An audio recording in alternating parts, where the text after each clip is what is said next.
Hello, everyone. We are continuing our interviews, which will be for everyone in, as you can see on the screen, to be coming up on October 31st is our main event. So we'll have a lot of live stream information and performances, but most importantly will be videos of productions in different organizations making a difference for people living with disabilities. And so today, Barbara Lee is going to be introducing Susanne Carter of Carter Production, the Parkinson's dance class. So, ladies, it's all yours. Thank you. Hey, Susanne.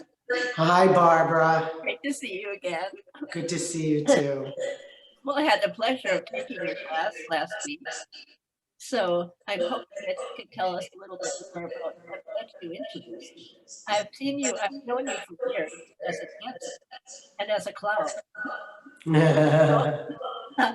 Take us back to the origins of your interest in Right. how you got here. Yeah, it's a nice story, and it's not just my story. The Parkinson's dance class started in 2009. What had happened is in 2007, I had become a personal trainer. And the woman who first hired me was working with Tom Thorson. I think you know him. Yes. He's a dancer friend of mine, had already become a personal trainer and was working for this organization, which is now out of business. So I will give credit where credit is due without pointing any fingers at names and so forth. But so my former boss, along with Tom, what happened is my boss had seen, she had been in the business, worked with a lot of people, and saw more and more people coming through the door with Parkinson's disease. And back then even, they weren't diagnosing it as clearly as they are now, because when Tom and I look back, there were people that we worked with that we suspect had the Parkinson's and might have been misdiagnosed. At any rate, she saw more and more people coming in the door. And then one of her clients, who was a renowned doctor, had Parkinson's. And he said, Gary Guten was his name. He said to my boss, you know, you really should look at what's going on in New York. They're doing dance for people with Parkinson's. And that's a whole nother really neat story. I love to tell stories. So anyway, she got started. She had 2 dancers as personal trainers. She got us in with Fredert. Fredert at the time was working with people in the community. There was a gal doing Tai Chi. We were going to start up the dance class. People were doing yoga. And then they had their physical therapy programs, Big and Loud and so forth. So that's how we got started. It was a wonderful beginning. We started actually at the WAC over by Fredert, but we ended up also starting a class at the Jewish Community Center, and that one stuck. And so basically since 2009, I was saying Tom and I started teaching there. And then a couple of other teachers came on board, Kate Mann, Barbara Wesson, and Jane Brooks Riley. And so for many years, we team taught it, sometimes together, but it's a big responsibility and we all had a lot of jobs, so we just kind of got in there. And then 3 or 4 years ago, I just decided I wanted to start another class, and that's when I started a class with the YMCA in West Suburban YMCA Wauwatosa. So the group of us had gone to Michigan to get training with David, and then I finally went to New York about 5 years ago to get my advanced training, and I have yet to go back, and I would like to. So that's how it got started. It was a good fit for me, and when I started with my first class, these people came in through the door, Jeff Kramer, I can't think of, it's just a bunch of other people whose names are escaping me. And we got started. Actually what happened is we worked with Fredert, learned a lot about Parkinson's, took a couple of workshops about Parkinson's, and then Misty Owens was actually living with Tom while she was getting her master's, her BFA master's at UWM in dance. Well, Misty Owens was dancing with Mark Morris because this program is based off of the Dance for PD approach from the Mark Morris dance group in Brooklyn, New York. So Tom and Misty were friends, and she said, well, here you do, you know, you're gonna get started. And so Tom and I got started with Misty's help without the training, and then we went back and got the training. So it's just kind of a funny thing.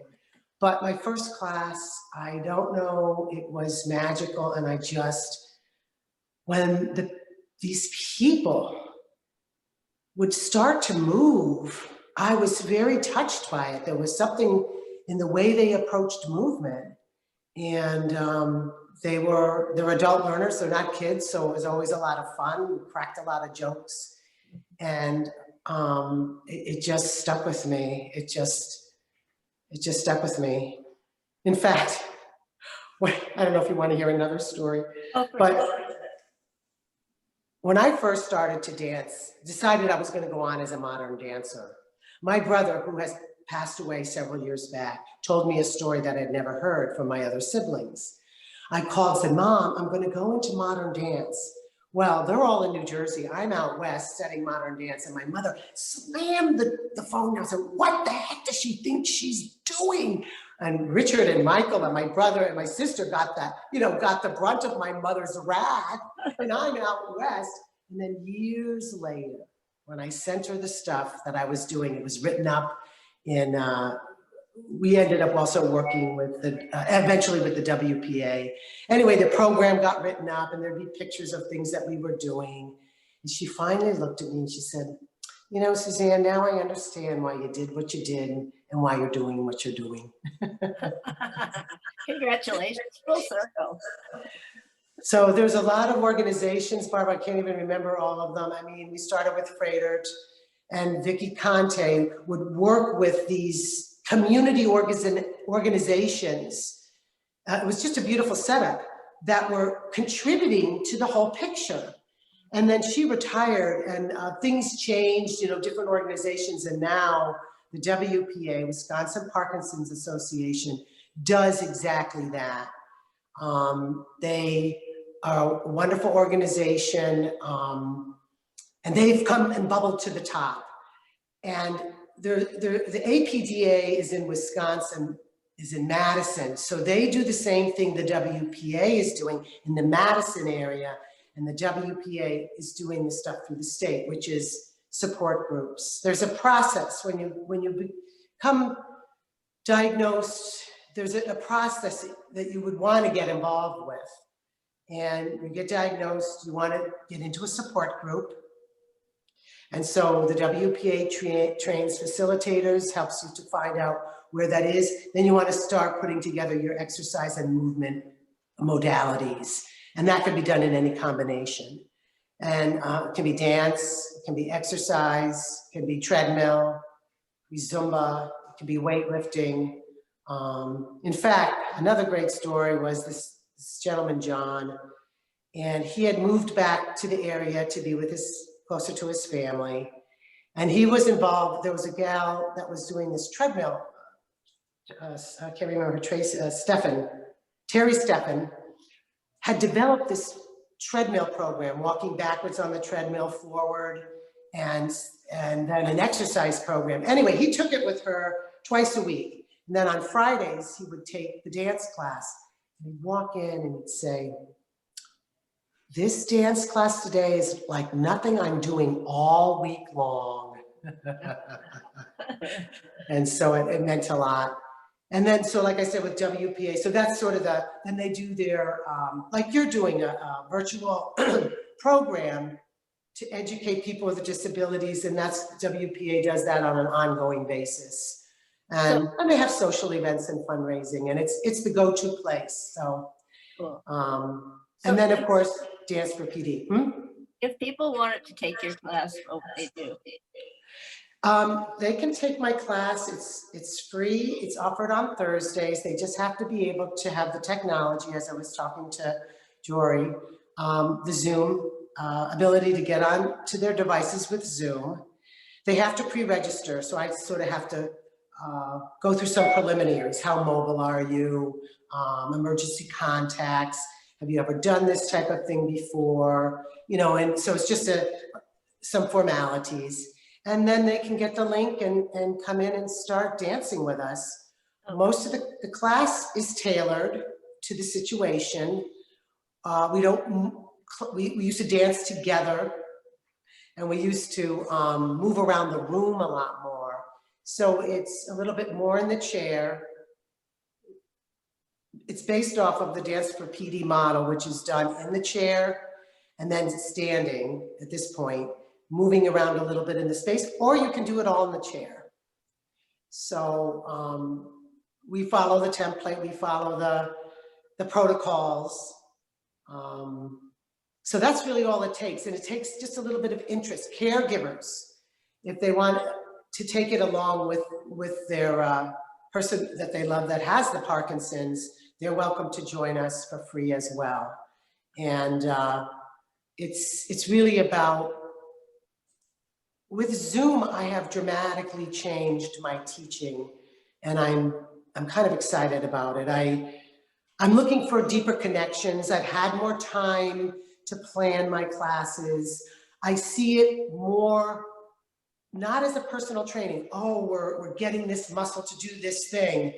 We're doing that automatically. It's the healing, it's the art, it's the magic, it's the imagination, it's the rhythm, it's the music, it's the moment, it's the wishing, it's the imagining you're someplace else. I mean, and I've embraced that to the point that I'm hoping that we're moving in really full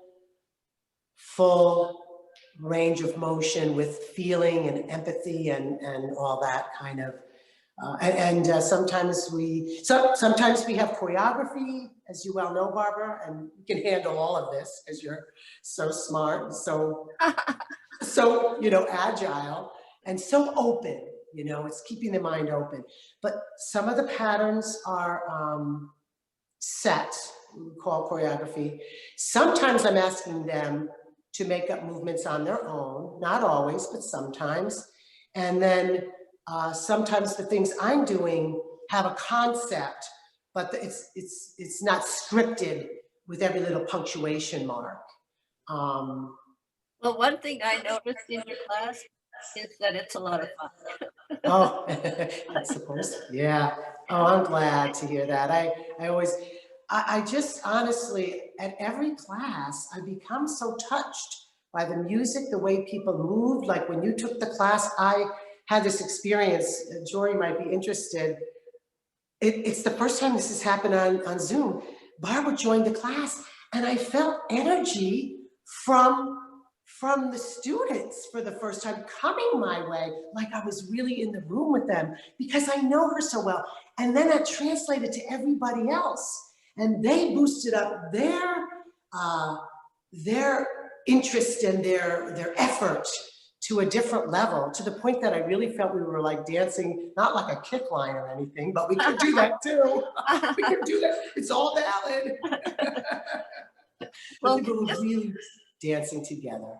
just so people know, I've seen you do very funny dances. So I'm wondering if you could talk a little bit about the role of humor in your work and what this work has done for you. Yes, and actually you were asking me how to sign up. They need to contact me just through my, they can always go to my webpage. I mean, I'm owning the Zoom Parkinson's, but it was originally the group of us. So with the Zoom, so they can go to carterproductions.com and they can see a lot of stuff, a lot of samples. They can also contact me because I have a YouTube page and they can see combinations. They can also see that on the webpage. And then to join the class, Carter Productions, that's Carter with a C, Productions with an S at the end, at sbcglobal.net. Cool. So now talk about humor. Yeah, I try to, I have a set of jokes sometimes. And I've had to kind of just go to them because I need some new ones. But if I take myself too seriously, it's down the drain. I just believe in this stuff and want to have fun. So I got to work on some more jokes, as a matter of fact, though. But yeah, I like to think that we're doing things in a fun, humorous, not take yourself too seriously, but be safe about it way. Yeah, these are the moves, but come on, have fun with it. There's no right or wrong. What are you doing over there with the foot there, huh? Come on, let's kick it up, or whatever. So, and besides, I'm from Jersey. I always remind everybody I'm from Jersey, so they better watch out. Or, I'm not sure what that means, but, and it's kind of like funny, like Carter Productions. My mother used to always say, Suzanne, you make a production out of everything.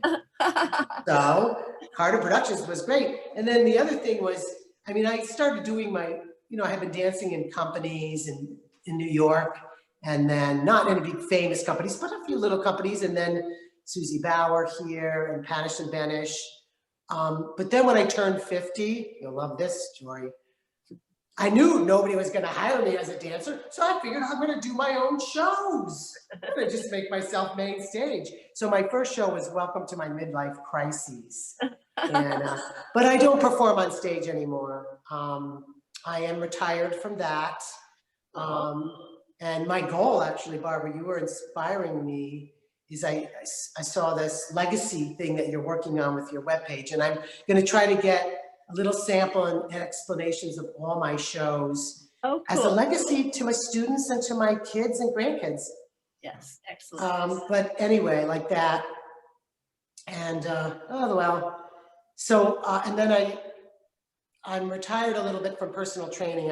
I'm not taking new clients. So I teach yoga with the Zoom with Carter Productions. I teach a workout class on Mondays, and then we have the Zoom Parkinson's dance class. And it's for me, the Parkinson's dance class is what keeps me going dancing, because that means if I'm going to dance, I have to be taking a dance class at least once a week or every other week.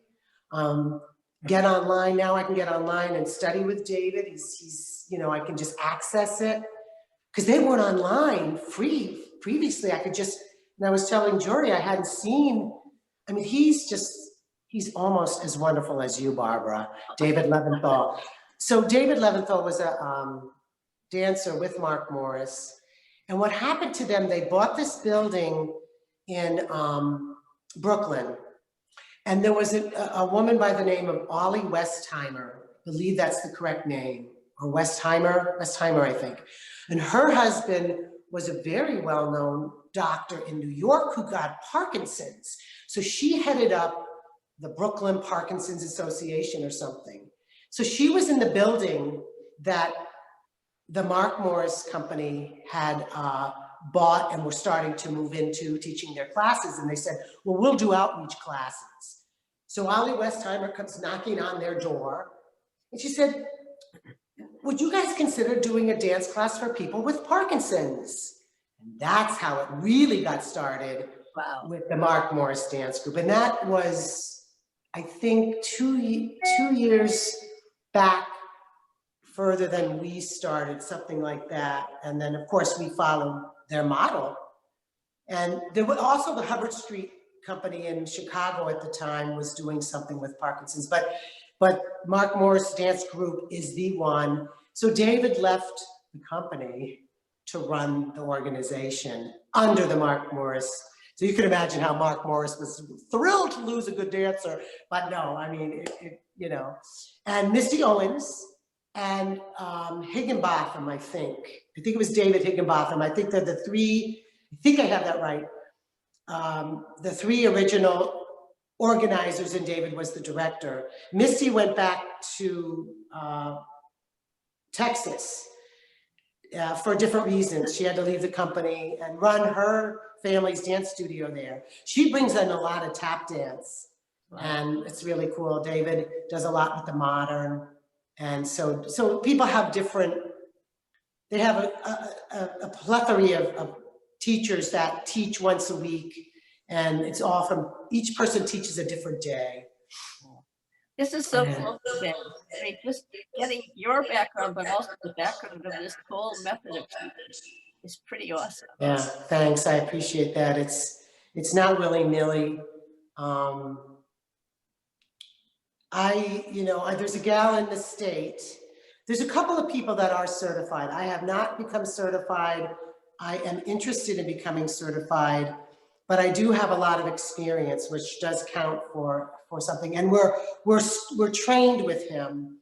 But there was a gal, but a lot of these young kids, they're moving on with their lives. They don't necessarily stay. But now we have Lisa Pritzel, who I'd love to give recognition for. She's just a wonderful colleague who's working on her certification, and she teaches in Green Bay. So she's doing exactly like what I'm doing in Green Bay on Zoom. And she got me going on the YouTube page and so forth. And then there's another gal, Claudine Naganuma. She's not really from this area, but her husband is. So they came to town, and she's certified out in California. And she teaches a class online, but does a whole bunch of other things too. But she has roots here, and she came in and did a couple master classes with us at the Y. So it's just a really great network of people. If you go to the webpage and see the crane dance, oh my God. This gal in California contacted all these teachers of Parkinson's, and you could get involved or not. And it was with the origami crane, and which is a sign of healing. And you submitted a 2-minute section of your work. She compiled it into like 4 hours of material that was brought to the World Congress in Japan in 2019. And it's gorgeous. I mean, I've seen snippets of it and I have it all, but it just went like continuously through the concert. It just kept going through the conference, where you could come and see these amazing things from all over the place. Australia, Canada, England. You take a workshop with David, they come from all over, not just the United States. So some people had costumes, some people went to special places, and it's all on video. And so it's just all kinds of little things like that. So this is kind of a whole worldwide thing now that can help people with Parkinson's, but also seems like it has ramifications for anybody with a disability. Because I know for myself, I'm partly paralyzed, but I was able to take your class, and it was really fun. So, yeah. Thank you so much for that. This was fantastic. Yeah, And I could go on and on. So I know, it'd be great. And it'll be really fun for people to actually see the workshop that you led. So thanks for bringing that to us. It's really important. Thanks so much. This has been great because, Suzanne, I mean, some of the things that you talked about were so connecting of when something happens to you, what do you do then? What's your reply to life? And you got into this, like, what else are you going to do? So you got into this, and quite literally for myself with what I went through. And once I recovered, I wasn't going to be able to get a job someplace working 8 hours because I still couldn't handle it. So, okay, I'll start a nonprofit. But then, it's here. This is what drives it all. And it's great to be able to bring these pieces together. And, this is our third interview today. We interviewed Barbara a little earlier, so you'll have to wait to be able to see that. But the power in the stories and the laughter. I love that you hit in the laughter. Laughter is the best medicine, and it's continuous. So it's a great message to continue. And that was in each one of these interviews, laughter. So just think of that message and how we're going to be starting to build. And I'll tell you, the people in these classes, the resilience and the way they live their lives, they touch me. And I swear to God, I have a tear in my eye after every single class. And a smile. That's beautiful. Well, thank you so much for your time. And this is gonna be great. Gonna love having you being a part of it. And people will be able to check out your vendor page on our event page. That'll be is actually in the process of being built for you right now. Thank you. All righty. All right. Well, thank you very much. And everyone just make sure you check out Toronto, Canada. I have a platform called the Disability Channel. Our focus is employment program opportunities for persons with disabilities. However, you do not have to be disabled. And also we take a heavy focus on veterans. So we're really, really happy that we're coming down to Wisconsin. We're working through Anna Maria and Dave and of course Kurt. And we have some great corporations on board like CAI. So we're really excited. So our program is right now it's a pilot in Wisconsin. It's in media. So it's going to be a 4-week program. We're kind of condensing it. Anna Maria is taking care of all the wonderful candidates. So I thank you, Anna Maria.